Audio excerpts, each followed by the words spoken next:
गोजोन मोनाबिलिनि बयनिसिमबो गाहाम हामलायथि बावहरबाय। नोंथांमोननि थाखाय आङो सानसेनि माखासे गोनां खौरांफोरखौ लानानै फैलायबाय। नोंथांमोना अननानै रादाबखौ जोबजासिम खोनासंलां। दिनै सानसेनि माखासे गोनां खौरांफ्रानो जादों BTC आव बारगासिनो दङ गुदुं बारहावा। दिनै BTC बिसायख'थिनि भट साननाय हाबाफारिया सोलिगासिनो दङ। नोंथांमोननि बायदिब्ला सोर जिरायनो मोनमारगोन BTCनि गाहाय मावफुं सोद्रोमा महरै कमेन्टनि गेजेरजों फोरमायहरनो हागोन।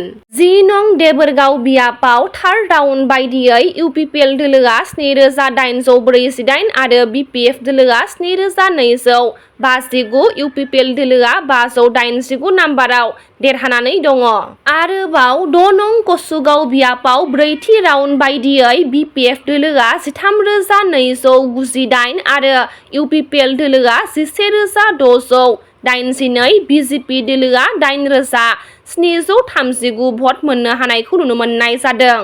नैथि राउन्ड बायदियै 18 नं मानर सेरफां बियापाव UPPL दोलोआ 5903 BPF दोलोआ 4521 आरो BJP दोलोआ 5492 भट मोननो हादों। आरोबाव थामथि राउन्ड बायदियै 16 नं निसिमा बियापाव BPF दोलोआ 10650 मोनदों आरो UPPL दोलोआ 9888 भट मोननो हादों। मख'नो गोनांदि UPPL राजखान्थि हान्जाया मोन 25निबो बांसिन मासि देरहानानै हारसिं सोरखार दागोन होनना फोरमायथिदों लरेन्स इस्लारि बिथाङा। सालाकाटि समस्तियाव जों 100% जोङो रोखा जे सालाकाटियाव जों देरहाखायो। मानोना थांनाय जे बिसायख'थि जेरैबायदि रायजो राजाफोरनि मदद हेफाजाब मोनबाय, गामि गामि जोंनि साननाय बबे गामियाव बेसेबां UPPL पार्टियाव बेसेबां होखो, गुबुन पार्टियाव बेसेबां होखो, बेफोर गासिबो रोखाखा। आरो बेवहाय जोङो 5000निबो बारा जों गुबुन पार्टिनिफ्राय जों मोननानै दङ। गतिके जोङो माने UPPLआ सालाकाटि समस्तियाव देरहागोन। आरो बेजों लोगोसे सारा BTCआव जों 25निबो बारा मोननानै जों देरहागोन। आरो प्रमद बर'नि दैदेननायावनो गोदान जे सरकार, बे सरकारा दाफुंजागोन। जोंहा बेवहाय फोथायनाय दङ। माने दिनै सारा BTCआवनो माने UPPLखौ जे मदद होदों, UPPLनि सरकार जाफिननांगौ। दा बेबायदि नोंथांमोना नुगोन जे बाहाय एकदमबारे साननो हाथावै मोनसे रिजाल्टआ जागोन। मानोना दिनै UPPLखौ मोजां मोनदों, प्रमद बर'नि दैदेननायखौ मोजां मोनदों। गतिके गोबां समस्तियाव जों देरहासार जानो हागोन। 25था जोङो दा मोननानै दङ, बिनि बारासो जागोन, खम जानाय नङा। गतिके हारसिङै सरकार दानो हागोन, जाहाथे सरकारा मोजां माने साननाय बायदि खामानि मावनो हायो। बिनि थाखाय हारसिङै दानायनि खोथाखौ जोंनि जे हान्जा, बे हान्जाया सिन्था खालामो। क'क्राझार जिल्लायाव 2022 मायथाइयाव माने मोनसेल' देरहासार जानो हादोंमोन। एबार माबायदि बेसेबांसिम सिराव दायो जोंहा रोखायै 7था समस्तिया जोंहा रोखा दङ।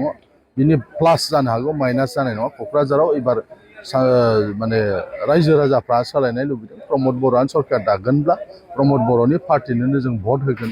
दा बेबायदिखौ जोङो बिसायख'थि समाव जेरावबो जोङो नुनो मोन्दों। आरो बेनिखायनो दिनै जोंनि गामि गामि जे साननाय, बेजों जोंहा 7+ दङ।